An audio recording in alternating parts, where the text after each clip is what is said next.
Welcome viewers to this new session of Effortless Health. And I feel tremendously honored that Dr. Sanjeev Mittal has joined my session. And he has always been my ideal doctor, and I wanted to become like him. And he is one of the brightest doctors whom I have met in my entire life. When we were students of Agra Middle College, and he was 1 year senior to me, then he knew everything. He had huge knowledge. So, Dr. Mittal, thank you very much for joining my program. और हम लोग आज उन सवालों के बारे में बात करेंगे जो हमारे पिछले सेशन से डेवलप हुए थे, और हमें ऐसा बताया गया था कि हमारा जो पिछला सेशन डाइट के बारे में था, उसमें कुछ सवाल लोगों के मन में थे. तो we will only talk about those questions.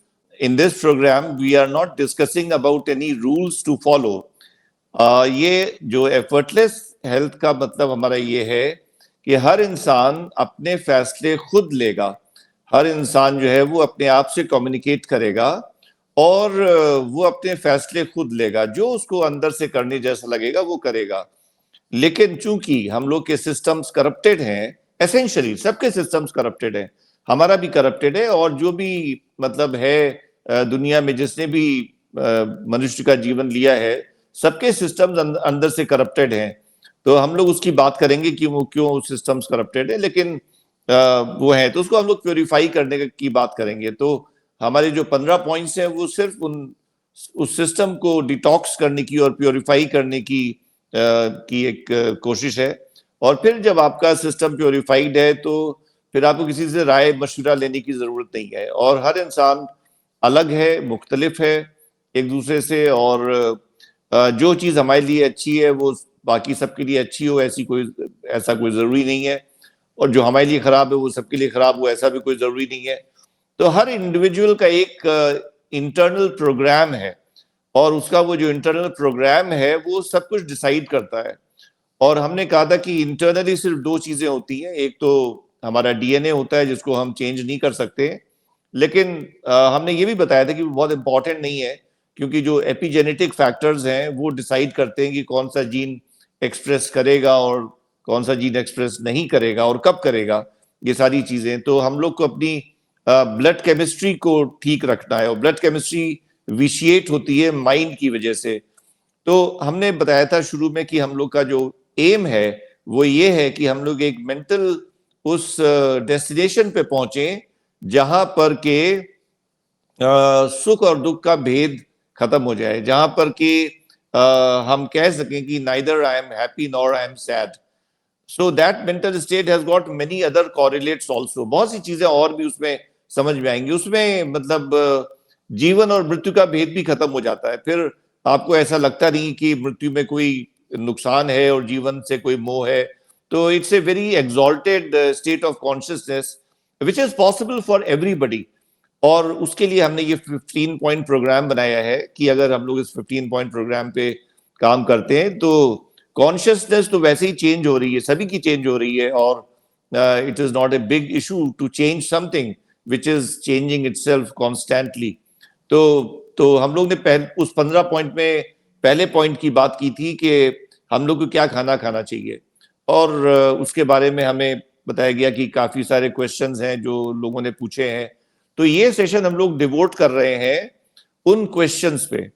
तो नजफ, आप बताइए कि क्या सवाल हैं जो आप पूछना चाहती हैं. सर मेरा क्वेश्चन ये है कि सर आपने जो लास्ट अपना सेशन किया था उसमें ये था कि सारा आपने ट्रेडिशनल वैल्यूज और ट्रेडिशनल फूड के ऊपर ही एम्फेसिस किया था. तो क्या सर जो आजकल बहुत फैंसी डाइट्स और डाइट प्लान्स और प्रोटीन डाइट और कीटो डाइट, तो ये सब क्या यूजलेस है सर? 100% यूजलेस है. मैं आपको बताऊं, देखिए बहुत सा जो आपको हेल्दी डाइट्स दिख रही हैं चारों तरफ, और सुपर फूड्स के नाम से और हेल्दी फूड्स के नाम से बहुत कुछ जो चारों तरफ आपको दिख रहा है, वो बेसिकली इंडस्ट्री ड्रिवन है. वो कोई अच्छा, और समझिए ये इंडस्ट्री ऐसे ही काम करेगी हमेशा.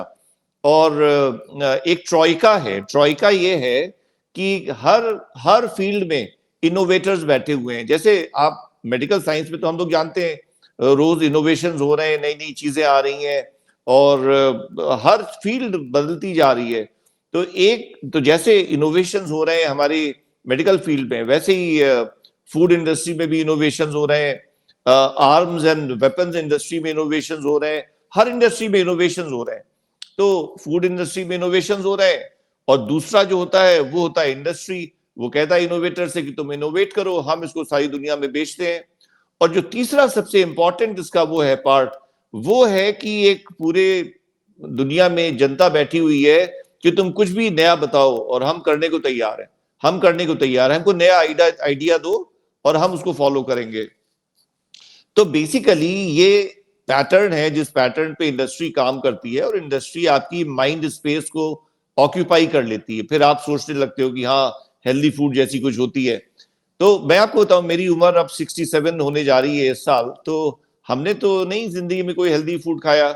और आप बहुत लोगों को देखिए, आपके चारों तरफ एक से एक बेहतरीन लोग हैं। आप प्राइम मिनिस्टर मोदी को देखिए, उनकी उम्र 73 ईयर्स की है और वो बहुत गरीब घर के हैं। तो आपको लगता था कि क्या उन्होंने पूरे जीवन बहुत हेल्दी फूड खाया होगा जो बहुत फेमस है और जिसकी सब बातें होती हैं? या आप बाबा रामदेव को देखो और कहो कि उन्होंने तो सारे जीवन बहुत हेल्दी फूड खाया होगा। ये सब वो है, मतलब इंडस्ट्री ड्रिवन मिथ्स हैं जो क्रिएट कर दी गई हैं, और उसमें आदमी इतना उलझ गया है कि फिर वो भूल ही गया कि जो उसके घर में हमेशा से होता आया था वो बिल्कुल सही था। तो you stick to your roots and कोई हेल्दी खाने की जरूरत नहीं है। I am very clear on that. Najaf. Okay sir. Sir last time Mohit sir ने भी एक क्वेश्चन किया था, और वो हमारे लास्ट टू लास्ट सेशन से रिलेटेड था। उसमें सर ने पूछा था कि जो हमारे मार्कर्स हैं उस वो यूनिवर्सल फिर क्यों हैं, मतलब जो फास्टिंग शुगर है या फिर पीपी शुगर्स है, इसके जो मार्कर्स हैं वो एक पैरामीटर फिक्स कर दिया गया है कि अगर 100 से अबव आता है तो वो मतलब हाई शुगर में कैलकुलेट होता है। तो क्या ये पर्सन टू पर्सन वैरी नहीं कर सकता है? देखिए ये बिल्कुल सही बात है, वो पर्सन टू पर्सन वैरी करता है, लेकिन आप मेडिकल फ्रैटर्निटी की तरफ से देखिए इसको। जो गाइडलाइंस इशू होती है वो गाइडलाइंस पूरी दुनिया के लिए इशू होती है। जो दुनिया की 8 अरब पॉपुलेशन है उसके लिए पूरी इशू होती है, तो उनको कट ऑफ बनाने पड़ते हैं। वो ऐसा नहीं कह सकते कि आप जहां पे चाहो वहां पे डायबिटीज कह दो, जहां पे चाहो वहां पे उसको प्री डायबिटीज कह दो। उनकी मजबूरी है, उनको कट ऑफ बनाने पड़ते हैं। हमको अच्छी तरह मालूम है कि किसी की ब्लड शुगर 99 है और किसी की ब्लड शुगर 100 है, तो उसमें कोई जमीन आसमान का फर्क नहीं है। और हम 99 वाले को कहते हैं कि ये नॉर्मल है और 100 वाले को कहते हैं कि ये प्री डायबिटिक है। वैसे ही हम 125 वाले को कहते हैं कि ये प्री डायबिटिक है और 126 वाले को कहते हैं ये डायबिटिक है। तो उनमें कोई जमीन आसमान का फर्क नहीं है। हो सकता है कि जिसकी ब्लड शुगर फास्टिंग 126 हो उसको कॉम्प्लिकेशंस नहीं हो, और जिसको 125 है उसको अगले 20-25 साल में कॉम्प्लिकेशन कुछ हो जाए, ये पॉसिबल है। लेकिन सवाल ये है कि इस ग्रे स्केल में, तो पूरा ग्रे स्केल है और हर इंसान एक दूसरे से फर्क है। इस ग्रे स्केल में डायग्नोसिस कैसे होगी फिर? अगर कट ऑफ्स नहीं बनाए जाएंगे, फिक्स कट ऑफ्स, तब तो फिर डायग्नोसिस हो ही नहीं सकती है। फिर तो हर आदमी कहेगा कि हम भी ठीक है। जिसकी ब्लड शुगर 150 होगी फास्टिंग, वो भी कहेगा हम भी ठीक है। जब 50 149 से फर्क नहीं है तो फिर एक एक कम करते जाओ, तो फिर तो वो हर चीज 99 के बराबरी हो जाएगी। तो ये मजबूरी है मेडिकल फ्रेटर्निटी की कि उनको पूरी दुनिया की ग्लोबल पॉपुलेशन को इंस्ट्रक्शंस देने हैं कि आप कब उसको डायबिटिक बोलोगे, कब प्री डायबिटिक बोलोगे, कब नॉर्मल बोलोगे। तो उसके लिए कट ऑफ बनानी जरूरी है। और ये जो कट ऑफ बनाए गए हैं इसमें पूरे दुनिया का भर का डेटा इन्वॉल्व है। ऐसा नहीं कि किसी एक आदमी ने बैठ के उसके जो मन में आया उसने बना दिया, और बहुत सालों तक इसकी तैयारी हुई है और पूरी दुनिया इससे कन्विंस हुई है। उसमें डेटा देखा गया है कि 99 से जब फास्टिंग ब्लड शुगर 100 पे जाती है तो 100 ऑनवर्ड्स कॉम्प्लिकेशन का रेट थोड़ा सा बढ़ जाता है। अब कॉम्प्लिकेशंस का रेट, जो शुगर स्पेसिफिक कॉम्प्लिकेशंस है उनका रेट अगर बढ़ जाता है 100 पे आने के और 100 के ऑनवर्ड्स, तो 100 पे हमें एक कट ऑफ बनाना पड़ेगा। वैसे ही 125 के ऊपर बहुत ज्यादा वो उसका स्लोप है वो चेंज हो जाता है, तो हमें कट ऑफ बनाना पड़ेगा वहां पे 126 पे कि वहां पर हम डायबिटीज बोलेंगे। So it is all from, देखिए अंदर से तो कुछ फील नहीं होता है, किसी की ब्लड शुगर 99 है उसको भी अंदर से वैसे ही लगता है, और जिसकी 100 है या 126 है उसको भी अंदर से वैसे ही लगता है। तो ये जो कट ऑफ्स बनाए गए हैं ये लॉन्ग टर्म कॉम्प्लिकेशंस को कम करने के लिए बनाए गए हैं।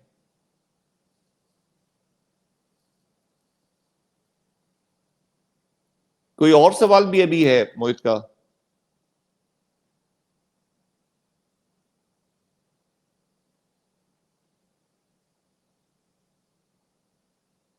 नजफ?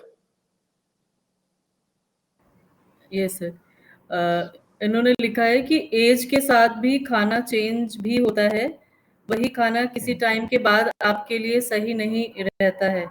अब ये कैसे पता चलेगा कि किस एज पे क्या खाना सही रहेगा? नहीं नहीं है, आप समझे नहीं, एक कॉन्शियस जीवित इंसान है, वो हर चीज अंदर से फील कर रहा है। मैं बार बार ही कह रहा हूं कि मैं आपसे कह रहा हूं कि आप अंदर से अपने आप से कम्युनिकेट करो, आप खुद अंदर से देखो कि आपको क्या चीज कैसी फील हो रही है। हम आपको बताएं, एक जमाना था जब हम मेडिकल कॉलेज में पढ़ते थे तो हम चाय बहुत पीते थे, और सुबह से शाम तक कम से कम 6 7 8 कप तक चाय पीते थे, और अब हम सुबह सिर्फ 1 कप चाय पीते हैं। तो ये किसने, कोई कोई कानून थोड़ी हमें किसी ने बताया है कि हम उस कानून को फॉलो कर रहे हैं। और हम जब आप लोग को बिल्कुल ताल ठोक के कह रहे हैं कि कोई कानून मत फॉलो करो, तो आप समझते हो क्या हम कोई कानून फॉलो करते होंगे? हम कोई कानून नहीं फॉलो करते। लेकिन जब अंदर से मन नहीं होता, हम दोपहर में अगर चाय पी लें, कोई आए किसी के साथ, या शाम को चाय पी लें, तो हमें तकलीफ होती है। सो आई हैव स्टॉप्ड इट। ऐसे बहुत सी चीजें, हमारे खाने की क्वांटिटी कम हो गई है, हमारे खाने की क्वालिटी कम हो गई। पहले हम नॉनवेज काफी खा लेते थे, अब नॉनवेज हम नहीं खा पाते, और सिस्टम अंदर से बताता है। So when there is a conscious human being, तो वो क्यों किसी से पूछेगा, वो अंदर से कम्युनिकेट करेगा, उसको समझ में आ जाएगा कि नहीं, now I am not feeling good with this, वो चेंज कर देगा अपने। और ये चेंज वो रोज कर सकता है। किसी दिन उसको कुछ लगेगा, किसी दिन उसको कुछ लगेगा। My program is meant to give you the ultimate freedom when you are your own master and you decide everything on day to day and moment to moment basis. Okay, right sir. Sir, Sanjeev sir ने पहले एक message share किया, उन्होंने लिखा है कि I think basic rule is eat fresh local seasonal and not to eat which grandfathers don't recognize.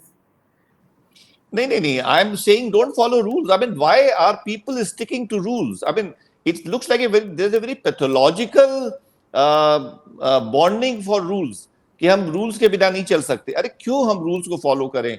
और दूसरी बात यह है कि आप कोई भी रूल बना दो, फिर वो दूसरा मजबूर हो जाएगा जिसके पास फ्रेश फ्रूट नहीं है, वो वहां पे कहीं पे बॉर्डर पे लड़ाई लड़ रहा है, सोल्जर है, उसके पास फ्रेश फ्रूट नहीं है, अब वो फिर वही पैकेज फूड खाएगा with a feeling of guilt. वो खाएगा क्योंकि आपने तो रूल बना दिया है कि भाई फ्रेश फूड खाओ और पैकेज मत खाओ और ये मत करो, तो फिर आपने फिर उसको गिल्टी कॉन्शियस बना दिया। और वो जो कॉन्फ्लिक्ट है, इनर कॉन्फ्लिक्ट, जब इंसान अनड्यूलेट करता है, मतलब फ्रस्ट्रेशन से हैप्पीनेस, हैप्पीनेस से सैडनेस, वो मूवमेंट्स होते हैं, उसके psychic movements, they are damaging. So I am not saying that you do this or you do that. Fresh food is always better, but if someday this rule is broken, then let it be. What is the problem? I am much bigger than the rules, so rules are much smaller than me. Get the message, get the main message clear. Don't stick to some rules or some do's and don'ts. I'm not teaching you do's and don'ts. I'm teaching you don't follow do's and don'ts. They will kill you. Okay sir. Sir, one more question Sanjeev sir ने पूछा है, what is the current status of ghee in diet and which fat you recommend it? That's a great question. That's a great question because doctor Mittal, हम जब अपने बचपन की याद करते हैं तो बचपन में चलता था डालडा, और वो वेजिटेरियन, वो था वेजिटेबल ऑयल था, विच वाज बेसिकली उसको ट्रांस फैट्स बोलते थे, उसको ये हाइड्रोजनेटेड पाम ऑयल होता था। और वो पाम ऑयल मेनली आता था मलेशिया से, और थोड़ा इंडिया में होता था, बाकी लार्जली मलेशिया से आता था। और हमको याद है कि करीब करीब 84 के आसपास तक, हम जब एमडी हमने क्लियर करी 84 में, उस जमाने तक हमारे घर में नियम से डालडा चलता था, और 3 खाने ब्रेकफास्ट, लंच और डिनर डालडा के बनते थे। और हम तो क्या, हमारे हिसाब से बहुत सारी और जनरेशन हमसे पहले वाली भी जनरेशन थी, वो डालडा खा के बड़े हुए, और there was no problem and everybody was very hale and hearty and happy. फिर वेस्ट ने बना लिया ये रिफाइंड ऑयल, और रिफाइंड ऑयल जब वेस्ट ने बना लिया तो एकदम से रातों रात डालडा जो है वो विलन हो गया, और सारे डॉक्टर्स पूरी दुनिया भर के वो डालडा के अगेंस्ट बोलने लगे। और अच्छा, डॉक्टर्स क्या बोलते हैं ये भी बड़ी अजीब सी बात है, क्योंकि एक ये भी मैंने पढ़ा कि जब सिगरेट सबसे पहले बार इजाद हुई थी तो सिगरेट का विज्ञापन डॉक्टर्स करते थे, और वो बताते थे कि ये जो है इससे कंसंट्रेशन बढ़ता है, इससे मेमोरी रिकॉल बढ़ता है, इससे फ्रेशनेस आती है, वेट कम रहता है, बड़े सारे फायदे थे सिगरेट के। और फिर वो सिगरेट विलन बन गई। और नेचुरली जब डालडा स्टार्ट हुआ था तो डालडे की तारीफ चारों तरफ रही होगी। So the oil is a big question, oil is a big question. आज की तारीख में जो रिफाइंड ऑयल है, जो कि हम लोग के घरों में कम से कम कुछ नहीं तो 30 साल यूज हुआ, 85 से लेकर के 2015 के आसपास तक, तो फिर उसमें भी अब रिपोर्ट्स आ गई हैं कि उससे डायबिटीज भी बढ़ती है, हार्ट डिजीजेस भी बढ़ती है, कैंसर्स भी बढ़ते हैं। तो अब रिफाइंड ऑयल्स भी जो, क्योंकि जो रिफाइनिंग का प्रोसेस है, that process is very very toxic and lots of chemicals are left behind in the oil because of that process. तो अब हम लोग जो खुद यूज कर रहे हैं, अच्छा, और हमारी वाइफ चूंकि केमिस्ट्री की प्रोफेसर हैं तो उनको बहुत ज्यादा केमिस्ट्री मालूम है हर चीज की, और कितने डिग्री सेंटीग्रेड पे किस ऑयल में क्या चेंज होता है और उसका क्या रिएक्शन होता है दूसरी चीजों के साथ। तो नाउ वी आर यूजिंग देशी घी एंड सरसों का तेल, दो हम लोग करते हैं, क्योंकि now the whole world has started talking about seed oil. और देशी घी की बातें वेस्टर्न लिटरेचर तो नहीं करता है, they consider it just like butter and it is generally denied to patients and generally to all the population. उसको बोलते हैं कि उसमें सैचुरेटेड फैटी एसिड्स ज्यादा हैं, उसमें कोलेस्ट्रॉल ज्यादा है, but we are convinced that desi ghee is a good oil, good मतलब मीडियम टू कुक। उसका स्मोक पॉइंट बहुत ज्यादा होता है, it remains stable till at a very high temperature. It has got many benefits and antioxidant properties. So we are using deshi ghee regularly every day, and I recommend my diabetes patients also to use deshi ghee and mustard oil. But yes, traditionally my southern patients जो केरला के और उधर के हैं तमिलनाडु के, वो use करते हैं अरे गरी का तेल, तो वो भी ठीक है, I allow them to use that. जबकि वेस्टर्न लिटरेचर में even coconut oil is prohibited because it's got high saturated fat content.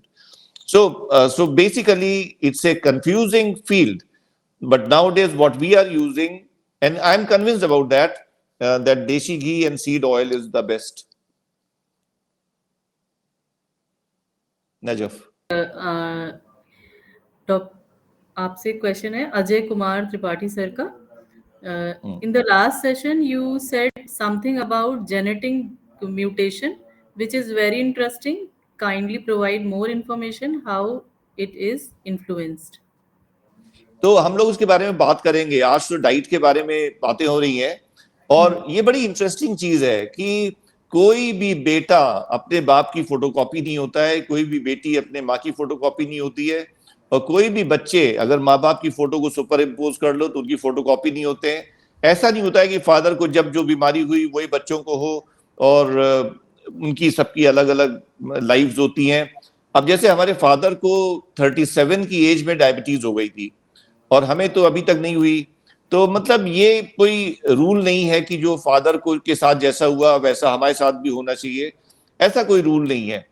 तो इसकी वजह है कि एक काफी वजह है, मतलब एक तो जेनेटिक जो ट्रांसमिशन का वो है ऑर्डर, वही बहुत अजीब है कि किसी जनरेशन में कोई जीन साइलेंट रह जाता है और वो अगले जनरेशन में एक्टिव हो जाता है। वो था तो मदर फादर के भी था, बाबा दादी के भी था, लेकिन उनके जनरेशन में साइलेंट था, हमारी जनरेशन में एक्टिव हो गया। तो एक तो ये चीज है। तो ऐसे बोलते हैं कि मतलब कॉमनली कि पिछली आपकी जो 7 जनरेशन है वो आपको अफेक्ट करती हैं, मतलब उनका जीनोम दिखाई पड़ता है आपके अंदर। और पुरानी उसके पहले की तो नहीं करती हैं, लेकिन आज 7 जनरेशंस करती हैं। लेकिन अब जब एक बार उसको अपना प्राइमरी मेकअप मिल गया, फादर से स्पर्म मिला और मदर से ओवम मिला, और वो दोनों जब यूनाइट हो गए तो एक 46 क्रोमोसोम्स का जाइगोट बन गया विद फुल डीएनए मेकअप, तो उसमें फिर एक शेकअप होता है। और वो शेकअप आप मेडिकल साइंस के थ्रू नहीं डिफाइन कर सकते और उसको एक्सप्लेन कर सकते हो क्यों होता है, और हर एक में होता है। और ये बातें हैं कि जहां रेडियो एक्टिविटी ज्यादा होती है वहां पे बीमारियां ज्यादा हो जाती है बिकॉज ऑफ म्यूटेशंस, वो बात है। लेकिन म्यूटेशन से सिर्फ बीमारी नहीं होती, म्यूटेशन से तो स्किन का कलर भी तय होता है, म्यूटेशन से तो हाइट भी तय होती है, म्यूटेशन से तो बहुत कुछ तय होता है। कभी कभी ऐसा भी होता है कि माँ बाप शॉर्ट है लेकिन बच्चा लंबा हो जाता है, माँ बाप लंबे हैं लेकिन बच्चा शॉर्ट रह जाता है। तो म्यूटेशन से सिर्फ बीमारी नहीं डिसाइड होती है, आपके बड़े सारे बॉडी फीचर्स डिसाइड होते हैं। और ये म्यूटेशन जो है वो पूरी तरीके से एक्सप्लेन नहीं हो सका है अभी तक, और नहीं हो पाएगा आगे भी। और इसलिए हम कह रहे थे, जावेद ने हमसे एक बार वो पूछा था लॉ ऑफ कर्मा, तो हम लोग डिस्कस करेंगे कि दिन law of karma, why I think that the law of karma is important in this genetic shakeup जिसको हम लोग कहते हैं mutation. Najaf sir, Ranveer Singh sir का क्वेश्चन है कि what about the herbal medicine for diabetes, lot of company promise to relieve in diabetes. नहीं नहीं नहीं, एब्सोल्युटली उनको आप यूज कर सकते हैं। और हम अभी दुबई आ गए हैं तो यहाँ पर तो खैर कोई हर्बल की बात करता नहीं है क्योंकि यहाँ पर माहौल अलग है। लेकिन इंडिया में तो हमारे मतलब आधे मरीज कम से कम हर्बल की बात करते थे, तो हम किसी को मना नहीं करते थे। प्रॉब्लम सिर्फ 2 हैं। पहली प्रॉब्लम ये है कि हम उसके एक्सपर्ट नहीं है, हमको उसके बारे में कुछ पता नहीं है। और दूसरी प्रॉब्लम ये है कि वो पैथी ही अलग तरीके से चलती है, वहां पर कोई पीयर रिव्यूड जर्नल्स में पब्लिश करने का कोई विधान नहीं है। तो उसमें ऐसा नहीं कि हर दवाई का मोड ऑफ एक्शन डिसाइड होता हो। और तो जो रिसर्च एलोपैथिक मेडिसिन में होती है, अब हम नई दवाइयां आ रही हैं हमारे डायबिटीज के ट्रीटमेंट में, तो हम लोग को एक एक चीज मालूम है कि ये लिवर पे क्या करती है, किडनी पे क्या करती है, हार्ट पे क्या करती है, कहाँ पे इसका एडवर्स इफेक्ट है, कहाँ पे इसका बेनिफिशियल इफेक्ट है। तो एक अलग सिस्टम है हम लोग का। तो हम लोग चूंकि उस सिस्टम के हैं तो हम लोग को आयुर्वेदिक दवाई नहीं समझ में आती क्यों कहीं उसका कोई डॉक्यूमेंटेशन नहीं है। अब जो हजारों साल पहले चरक संहिता में चरक लिख गए थे वही आज तक माना जा रहा है। तो आयुर्वेद में वैसी रिसर्च और वैसे पब्लिकेशन नहीं है जैसा हम लोग के यहाँ है। तो I think I am not the right person to comment on that. लेकिन चूंकि इंडिया में सेंटिमेंट इतना ज्यादा है उसके लिए, तो हमने कभी मना नहीं किया अपने पेशेंट्स को कि आप आयुर्वेदिक दवाई मत लो। लेकिन हमारी निगाह हमेशा टेस्ट उस पे नंबर्स पे रहती थी कि उसका HbA1c कैसा है, उसकी फास्टिंग शुगर कैसी है, वो स्ट्रैंडियल शुगर कैसी है। अगर अच्छी है, बहुत अच्छा है तो सही है, then I will not push up my medicines. But when I see that the numbers are failing and the numbers are going high, then definitely I will add up some rescue medicines which I know are very, very effective and impactful. Najaf. Sir, आज के session से तो मेरे ही बहुत सारे question हो जाएंगे। Sir, being a mother and being a wife, sir मुझे बहुत बार कंफ्यूजन होता है कि फूड की क्वालिटी तो अच्छी है, पर what about the quantity of the food? How can we decide the quantity of the food कि हमें कितना खाना देखिए, चाहिए? अगर के पहली बात तो मैं आपको एक बात बताऊं कि हेल्थ कॉन्शियसनेस का मतलब जानती हैं क्या होता है? हेल्थ कॉन्शियसनेस का मतलब होता है बीमारी। क्योंकि अगर कोई आदमी हेल्थ कॉन्शियस है तो इसका मतलब वो बीमारी की पहली सीढ़ी चढ़ चुका है। और हमने आपको शुरू में बताया था कि हमारा प्रोग्राम जो है ये साइकिक लेवल पे काम करने के लिए हमने इसको शुरू किया है, वरना तो बहुत सारे हेल्थ प्रोग्राम चल रहे हैं and everybody knows what is healthy and what is unhealthy. So but what I want is to change your consciousness, और आपको जीवन अलग तरीके से फील हो और आपको दुनिया अलग तरीके से फील हो। तो बेसिकली एक 18 साल का लड़का है, हम आपको एग्जाम्पल देते हैं। तो 18 साल का लड़का है, उसने भी 12th क्लास पास किया है, वो यूनिवर्सिटी में गया है और यूनिवर्सिटी में वो अपने क्लासेस अटेंड कर रहा है और प्रैक्टिकल्स कर रहा है, और जब मौका मिलता है तो फुटबॉल खेलता है, बैडमिंटन खेलता है, जब उसको खाने का मन होता है तो वो समोसे और पकौड़े और जो भी चीज उसकी कैंटीन में मिलती है वो खाता है। क्योंकि हम आपको क्यों बता रहे हैं, क्योंकि हम लोग ने सब किए हुए हैं ये काम। और हमको याद है कि हम जब मेडिसिन डिपार्टमेंट में थे, एमडी कर रहे थे, तो हमारे डिपार्टमेंट के अंदर ही एक कैफेटेरिया था, और ऐसा कोई दिन नहीं होता था कि हम लोग उस कैफेटेरिया में नहीं जाते हो। उस अपना राउंड पूरा हुआ, प्रोफेसर अपने रूम में चले गए, हम लोग थोड़ी देर के लिए खाली हुए, तो पहले उस कैफेटेरिया में जाएंगे, वहां कुछ खाएंगे पिएंगे और फिर उसके बाद आके बाकी काम करेंगे। तो फिर वो रात में घर आता है और फिर उसके माँ ने जो खाना बनाया होता है वो खा के सो जाता है। एक सेकंड वो चिंता नहीं करता अपने हेल्थ की। So he is not health conscious because he is healthy. So people who are healthy are not health conscious, and people who are health conscious are not healthy. तो हम जो चीज को बार बार एम्फेसाइज कर रहे हैं कि कम्युनिकेट विद योरसेल्फ। जब हम पहले कम उम्र के थे, जब हमारी उम्र 30 साल की थी, 25 साल की थी, तो हम 4 पराठे खा जाते थे। अब हम खाते हैं तो हम 1 पराठा खा पाते हैं। तो I am communicating with my self, हमें समझ में आ गया भाई हमारा 1 पराठे से ज्यादा अब नहीं है कैपेसिटी, तो हमने उसको उस हिसाब से कम कर दिया। तो if you are a conscious alive person, तो आपको सब चीज अंदर से पता होती है कि आपको क्या करना है और कितना करना है। हाँ, लेकिन अगर कोई मेडिकल कंडीशन है, फॉर एग्जाम्पल अगर किसी को ओबेसिटी है या डायबिटीज है, तो उसको फिर डाइटिशियन से मिलना चाहिए उसको। हाँ, लेकिन डाइटिशियन आपकी पूरी कैलोरी रिक्वायरमेंट कैलकुलेट करेगी और आपको पूरा डाइट चार्ट बना के देगी। तो अगर कोई मेडिकल कंडीशन है, then you go to the dietitian and take a proper diet chart. अगर मेडिकल कंडीशन नहीं है, नॉर्मल जिंदगी चल रही है, तो जितना आपको अंदर से सही लगे उतना खाओ और उसके आगे बंद कर दो फिर। नजफ।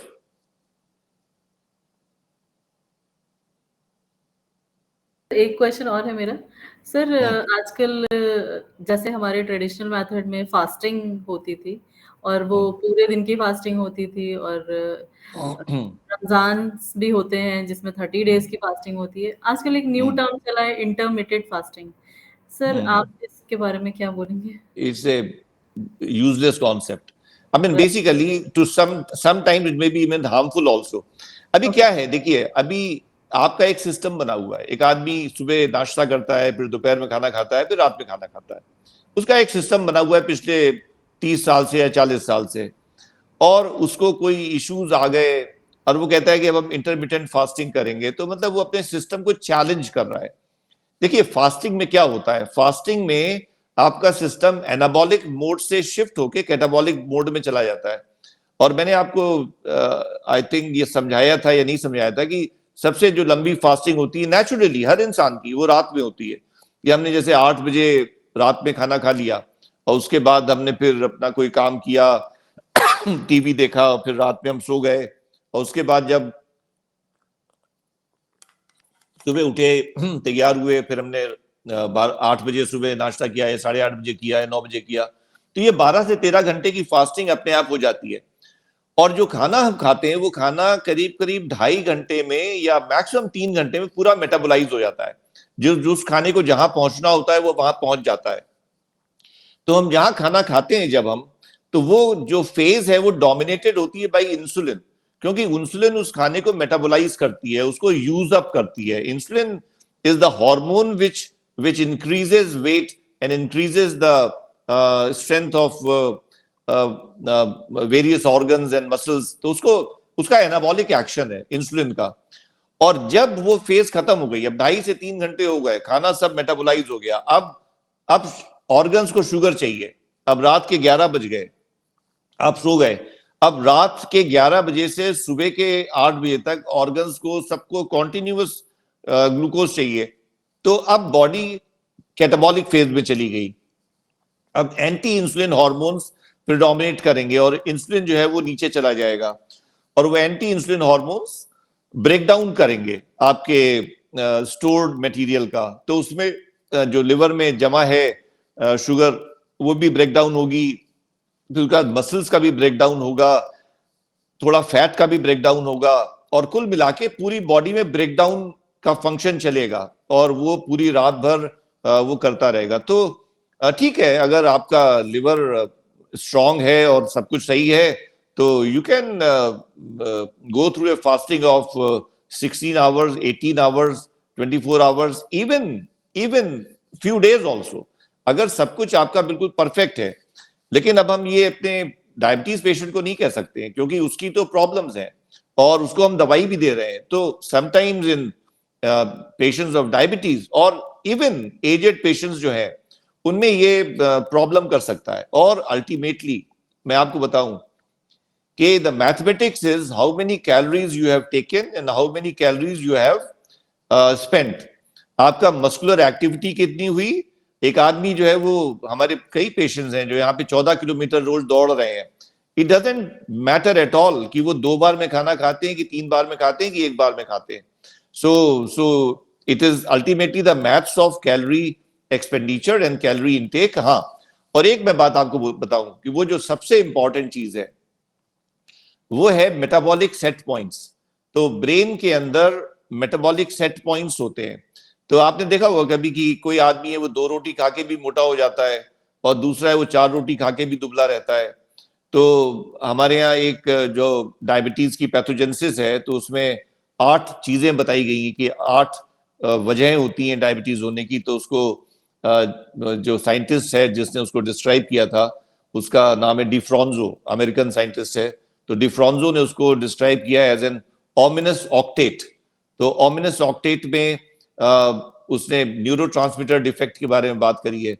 तो अगर ब्रेन के अंदर एक वो परसेप्शन बना हुआ है कि आपका वजन 100 किलो होना चाहिए, तो वो उसको 100 किलो पे मेंटेन रखेगा. और आप चाहे खाना पीना बिल्कुल छोड़ दो, वो उसको 100 किलो पे ही मेंटेन रखेगा. तो मेटाबॉलिक सेट पॉइंट्स को चेंज करना बहुत मुश्किल होता है. हाँ, आजकल कुछ दवाएं आ गई हैं नई, जो जिसके बारे में हम लोग कभी बात करेंगे. अब हम यहाँ बहुत यूज कर रहे हैं मुंजारो और ओजम्पिक. तो they are giving magical benefits, क्योंकि वो उस ब्रेन के सेट पॉइंट को भी चेंज कर रही है. तो I mean patients lose weight dramatically.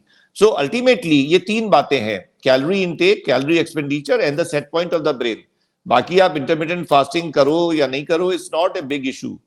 सो आपको अच्छा लग रहा है, आपको सूट कर रहा है, आप करते रहो. But this not something which will like which will create the magic all over the society.